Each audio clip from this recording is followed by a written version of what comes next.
Welcome to another edition of Mean Streets here at FTN. Chris Meaney and Mike Randle here with you. We are breaking down the South region. We're just hours away from tip-off here. It is March Madness. Of course, you are well aware of all the great stuff that Mike does here on our YouTube page, also over at ftnbets.com. We have the college basketball betting show. You got the preview. We have the link inside the description of this video of you and Mike Cutri giving your initial thoughts on the bracket as it was revealed.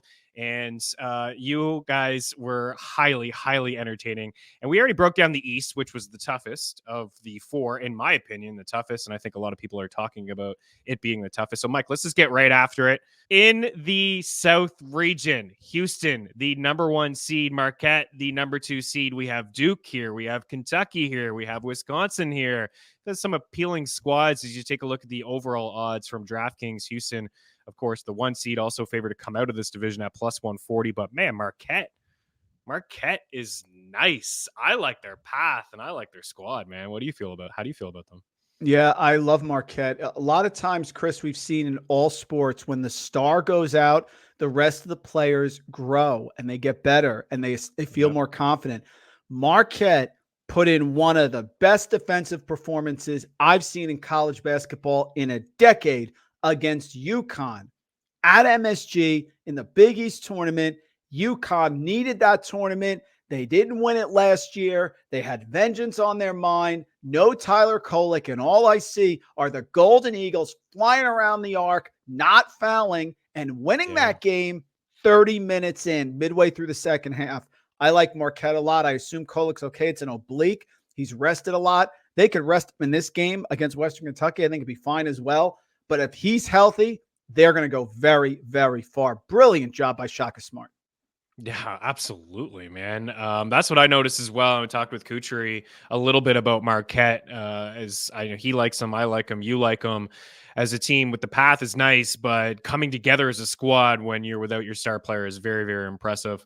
What do you make of some of these other, like Duke and Kentucky are both pretty, obviously big schools, pretty popular plays, like for people that are maybe loose fans and they're in their office pool with like 15 to 20 players. People in it. Duke, Kentucky, trap, like Kentucky, can they play D? Yeah, what I would say, Chris, some of my favorite movies are ones with a twist, like Memento and Sliding Doors with Gwyneth Paltrow. That means like there's one moment that could change the whole bracket. And I said last year it was FAU versus Memphis in the first round. I said that's going to come down to the last possession. If they get it, they're going to the Final Four. I woke my 12-year-old daughter up. I said, you got to watch this with me. It's midnight. She goes, what is wrong with you? And they got there and they got through. The pivot point here is Texas A&M, Nebraska, because Houston wants no part of Texas A&M. Chris, the way you beat a bully is you hit him in the mouth. The way that you beat Houston is you play defense, you rebound, you slow it down, you play their style. You don't do the opposite against Houston because you can't beat them.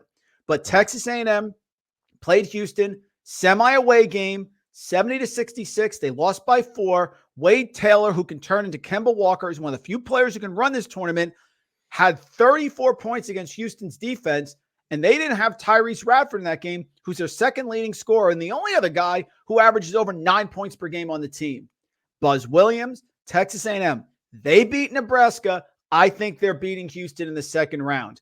If they don't beat Nebraska, then Houston's going to get through a long way in this region. I think they end up playing Marquette in the Elite Eight. But if Texas A&M wins that game, get that popcorn gif out, sit back and watch, because Texas A&M, you want to play slow, you want to be physical, we'll do it with you, and we'll do it better. And last thing, Chris, Houston had Jesse Tugler, 7-foot freshman. He can block a million shots. He's not there. Arsenault, streaky guard, also not there now. They don't want any part of Texas A&M.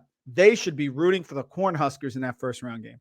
Oh, baby. And the sleeper team is Texas A&M. Okay. Yep. How would you rank Duke, Kentucky, and Wisconsin? How would you rank those three? It's really funny. First off, Kentucky is not going to lose. I like Oakland. I like Oakland with the points. Greg Kempy's been there literally, Chris, for 40 years. He's been coaching Oakland, I think, for 39 or 40 years. Wonderful coach, plays a zone, MEBA zone. I don't think they're going to beat Kentucky. Maybe they can cover. In fact, I like them to cover. but I think Kentucky and Marquette are on a collision course for a Sweet 16 matchup. However, I am taking Vermont over Duke. Here is why. John Becker of Vermont, I've interviewed him several times. Wonderful man, brilliant coach. He's the Mark Few of the East Coast. No one knows about him. No one knows about Vermont. Every year they do it. Chris, they've been in this damn tournament 4 times recently as a 13 seed. And they've held up very well against every type of team. Purdue, Caleb Swanigan about a decade ago. The guy was, 6'9", 275. They're winning with 5 minutes left. Arkansas, great Arkansas team. Eric Musselman, up and down the floor. They're winning that game. They don't get scared in these moments. They're really well coached. They got their big kid, Matt Veretto, back, which they needed. They make threes. John Becker's going to get one of these games. I believe, Chris, that good things happen to good people, and eventually great coaches make their way through. I think John Becker picks off a Duke team that's very inconsistent, lack of cohesion. Jeremy Roach is on the side of a milk carton for the last 3 weeks. He hasn't done anything. Filipowski's tripping players. I think Vermont actually gets Duke. I do. All right. I like it. And if not, Wisconsin gets them, obviously. Yeah, Chris. I'm sorry. Yeah, the JMU Wisconsin upset, not my thing. Guys. I don't like it either. It's actually bothering me to hear it. I think that's a silly pick. They're on JMU because JMU opened the season winning at Michigan State.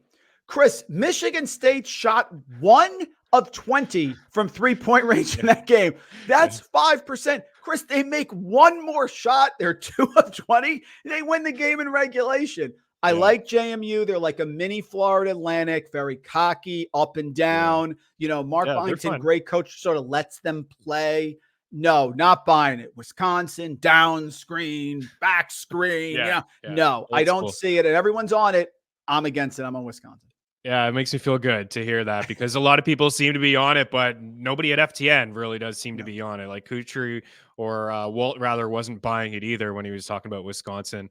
Okay, so we'll get you out of here on this then. Potential Wisconsin Marquette battle. If that does happen, who would you like between those two teams? It's Marquette. They're better. They're better. They have so much cohesion, Chris. I know it's Navier Street. They're locked in. They're playing so well. Oso Iguodaro, really athletic big, can do so much for them. Stays out of foul trouble. Stephen Crowell inside like Wisconsin's a big pillow. AJ Storr, the St. John's transfer, Wisconsin has been great, but I think Marquette gets it. That'd be a great game to have an all Milwaukee rivalry. Wisconsin game would be fantastic. I think Marquette gets it and he gets through. But like I said, Houston doesn't lose Texas A&M. That's going to be Houston Marquette, which is an equally great game. Yeah, that would be fantastic too. Like either of those two matchups would be good. But what you're putting down and what I'm picking up here is that there seems to be a little bit of value, of course, on Marquette at 5-1, and definitely on Wisconsin here at 15-1, 16-1 at DraftKings to reach the Final Four. Prop shop's your friend. I'm seeing 12, 15, 14, and then you get the 16 there. I'm even seeing 11 over at FanDuel. So save you a little bit of time, save you a little bit of cash, a little bit of sprinkle there. Mike, fantastic stuff as always. Appreciate you, man. Keep up the good work. Keep grinding. Everybody is in love with the college basketball March Madness betting guide. You can check it out over at ftnbets.com and talking players to watch, brackets, like player rankings, man, sleeper teams, upset specials. It is all there, and it is phenomenal. So appreciate all your hard work, man. Thanks for taking the time, and good luck. Enjoy. I expect to see some sort of prop in a week or two of a team that you're riding. It'll be a piece of cheese when Wisconsin plays Marquette in the Elite Eight. That's what it'll be. Little sticky cheese. Mike Randle at Randle Rant. Myself, Chris Meaney. Appreciate you guys. Good luck with all your brackets.